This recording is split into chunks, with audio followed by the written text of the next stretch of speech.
Месец јуни со себе донесе олеснети рестрикции, но и наплив на венчавки. Владата пред само неколку дена дозволи до 100 гости и половина од капацитетот на просторот на летните тераси кај угостителите.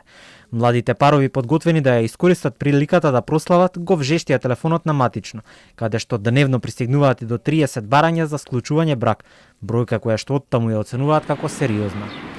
Управата, иако е пребукирана, се уште функционира добро и слободни термини има, уверуваат оттаму. Сите веднаш сега сакаат да склучат брак. Значи, досега никој од управата за водење на матични книги кои што ја посетиле не се вратени, сите се услужени, со тоа што нормално не можат сите во еден ист ден тоа да го направат и во оној термин, да кажеме, за кој што тие барат. Меѓутоа, пак ќе кажам, термини има, одредени, да кажам, викенди во текот на јуни веќе се запатени, меѓутоа затоа имаме други термини во текот на неделата. Средите се доста атрактивни, сега почнуваат и четврток да склучуваат бракови. А дел од протоколите на надлежните за прослава на свадбите не идоа на удар кај угостителите за овие настани. Критиките воглавно завршуваат кај обврската нивна да ги пријавуваат веселбите до надлежна комора, а негодуваат и во делот за музиката.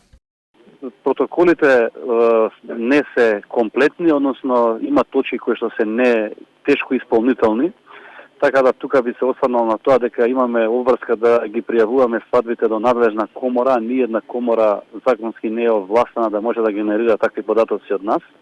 Потоа се бара бендовите кои што ќе свират на самата свадбена веселба да бидат лиценцирани, а лиценца за бенд се уште не постои, постои само регистрација во надлежни здруженија на музичари, како што е ЗЕУМ и други.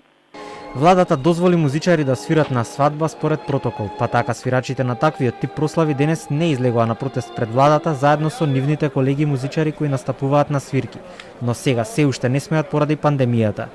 Тие на протестот приредија сценографија автентична за настап, но наместо да свират пуштија посмртен марш на звучници. Декларативно сите политичари многу се гордеат, немој да играш, немој да пееш у Македонија, меѓутоа очигледно, затоа имам црна трака на ракавот, затоа што сметаме дека е ова малтене погребување на македонската музика. Додека угостителските објекти се забранета зона за дел од музичарите, свадбите ќе се одржуваат со музика, но без оро и гушкање. Наместо тоа ќе има казни за непочитување на протоколот и тие може да бидат и илјадници евра.